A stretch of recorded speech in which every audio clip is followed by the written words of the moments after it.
Hi, this is Derek with Automatic Door and Hardware. Today we are looking at the Maverick EZ4000 unit. We are specifically looking at the programming settings. In order to do this, we are going to need to be in the off position on the switch. Our switch has three positions. The double dash is going to be hold open. 0 is going to be off. Where no push plates will work, nothing will activate the door opener. And then 1 will be what you normally run the unit in, which is automatic mode, where the push plates will activate the door, etc.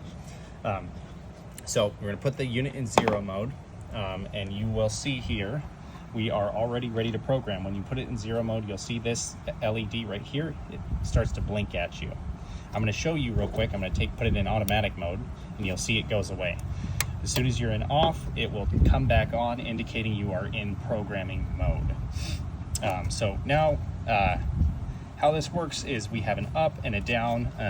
Depending on your orientation, it might be opposite. So for this control, it's actually flipped upside down. I've already straightened the display, which we've done in a previous video, so check that out if you need it. But it's kind of counterintuitive because now up is at the bottom, down is at the top, so just be aware of that. So first parameter here we have is OS, which is going to be your open speed. So what you can do is you can hold down set, and you'll see that it is at the 3. It's at 3.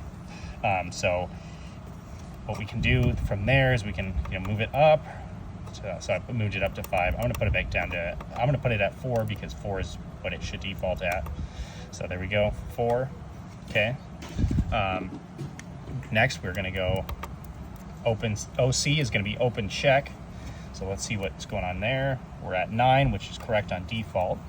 Let me back up real quick. So OS, what is OS? OS is your opening speed. Opening speed is your fast speed on the door opener. So when that cam is not tripped, when you first hit that push button, that is going to be your starting speed. So that's going to be your fast speed. So that's what OS adjusts. Open check is now going to be your open check speed. So that is going to be your secondary slow speed. So once the door gets to the point 10 degrees from full open, when it hits that cam, it's going to be that speed. So you can actually speed that up and slow it down. You have control over that. So we are going to keep going. Next we have hold open, which is your hold open time delay. So you can adjust this up to 15, but it's going to keep the door cut. HO is hold open. Now what this is a display or parameter that holds power on the motor when it is in the hold open position. So this needs to be adjusted to where the door will just stay open. It should be at the minimum amount to keep the door open. So some applications, if they have stack pressure, things like that, you will need a higher value for this. What it is it's regulating the voltage that's holding that motor in the open position. For normal applications like interior use, things like that, you're gonna have a lower value because not much power, there's not much resistance on the door.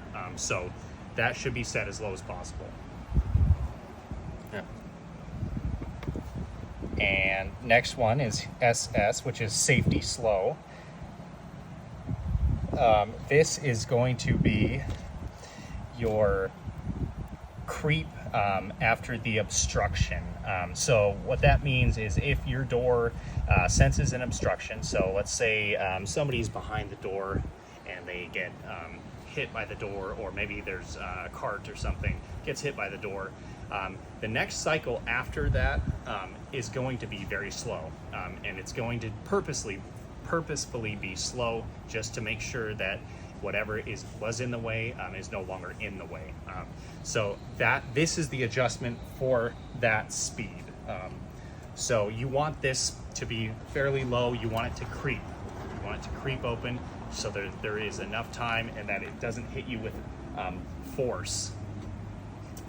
So that is SS. Go ahead. All right, so the next setting we are going to look at here is going to be acceleration, which is, sorry, I hit the wrong one. AC, which is your acceleration.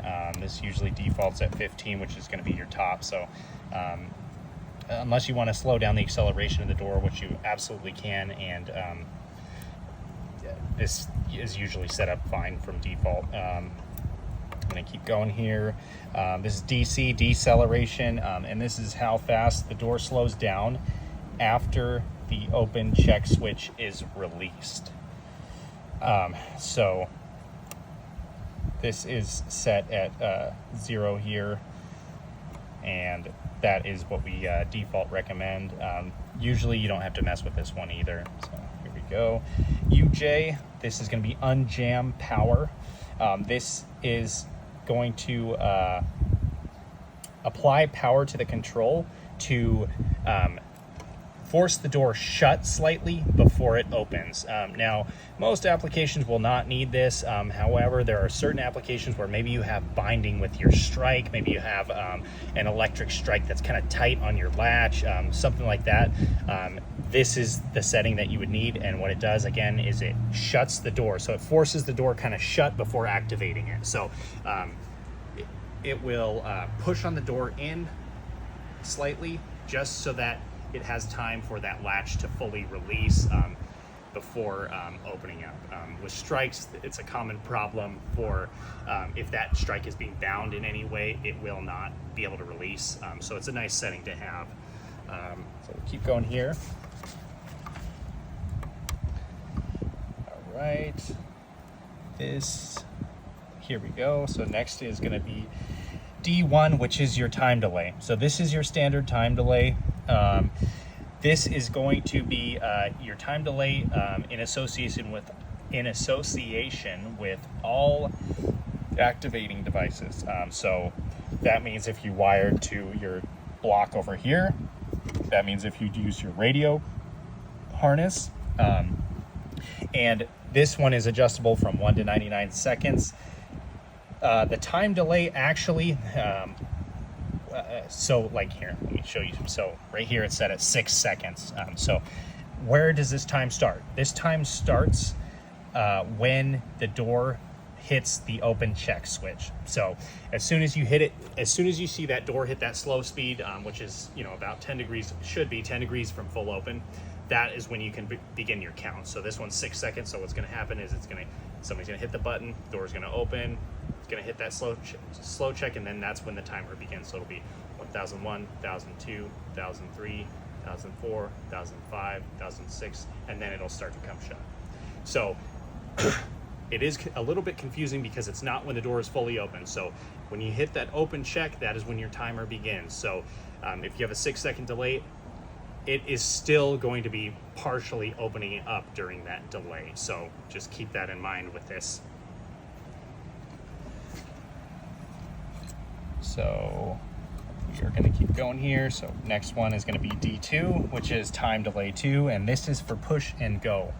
So this control has a push and go feature. So what is push and go? Push and go is when you have somebody coming up to the door, and you can turn this on or off through the control, but if somebody just pushes on the door normally to manually exit, and your push and go is on, it's going to take off. So the door will actually then receive an activation signal from that push, and then it'll start to go by itself.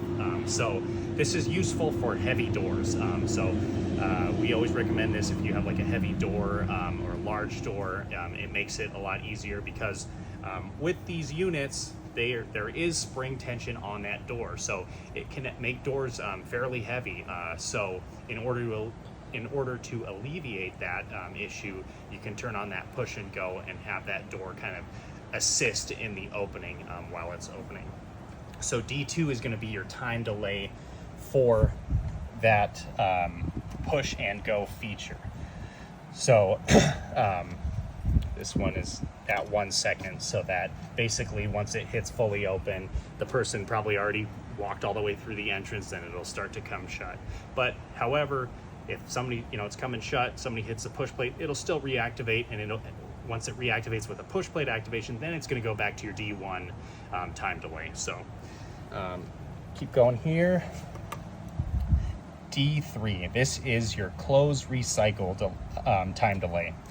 Okay, so D3 is your close recycle time delay. So if something was in the swing path of the door while it's coming shut, it's going to hit that, realize that something's in the way, realize there's an obstruction, and then it will reopen to give extra time for whoever is still in the opening. So this is going to be the time delay for that. Okay, so your D3 time delay is going to be just like all your other time delays, where it's going to start the time delay once it hits the open check. So it's going to recycle, it'll hit something, recycle back to open check, and then start that time delay from that point. LC is for your latch check delay. It's just so that the you can put a delay on there so that sensors do not recycle the door while it's trying to close. Next is going to be UL, which is your unlock delay. This is going to be important for anybody using a strike or any kind of locking device with our unit.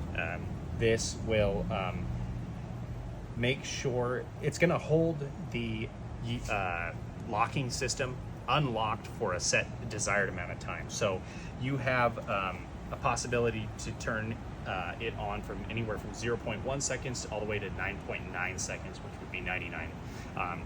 So you get activation, you have a strike on your door, and you're worried about that strike not releasing in time. This is what that is for. So you can have a delay on the operator so that it doesn't try to start opening when the lock has not fully released yet. So this is even useful if you're not using, if you're using two separate systems where you already have an access control system, and then you have, you're adding our opener to it.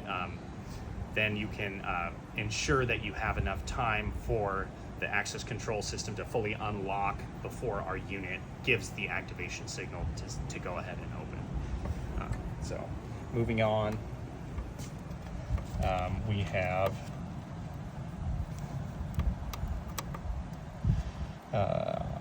AF. This is an auxiliary function.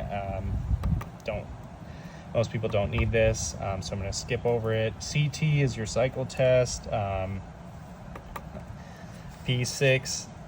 PG, this is your push and go feature that I was talking about. This is going to, default in the off position, but this is what will give activation when somebody just pushes open the door. So you can always turn that on. CR is your close recycle. This one defaults on, and this is if anybody is in the doorway and it's coming shut, if it senses the obstruction, hits it, then it's going to reopen so that that person can safely move away from the opening, the closing door. And then we have SL, slow open speed. So this is basically when your unit is it's going to reduce your open speed by 50% and allow your unit to run very slow. 99% of people won't use this, so let's just keep moving on.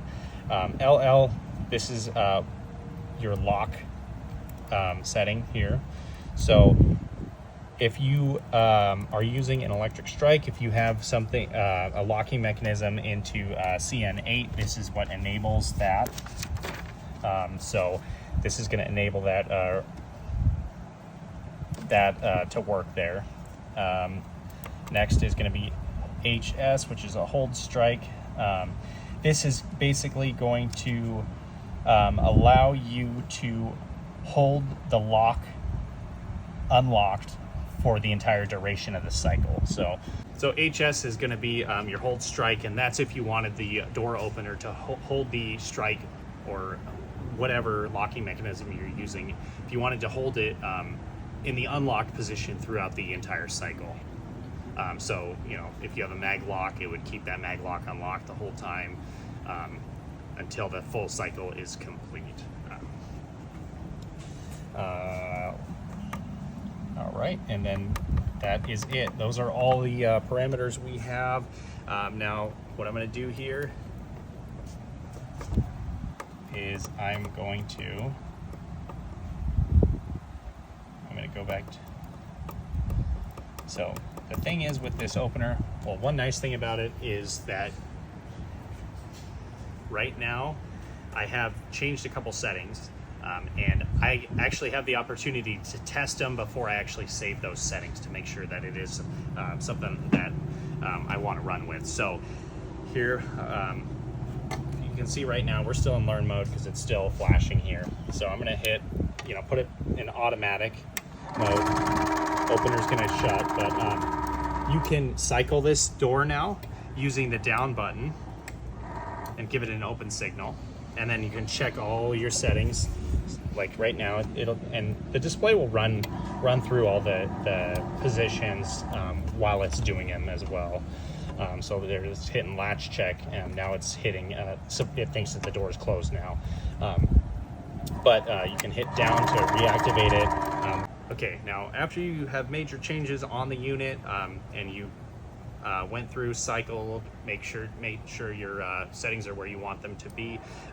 All you have to do, you can still be in the automatic mode. All you're going to do is hold down this set button until it says DS for data saved.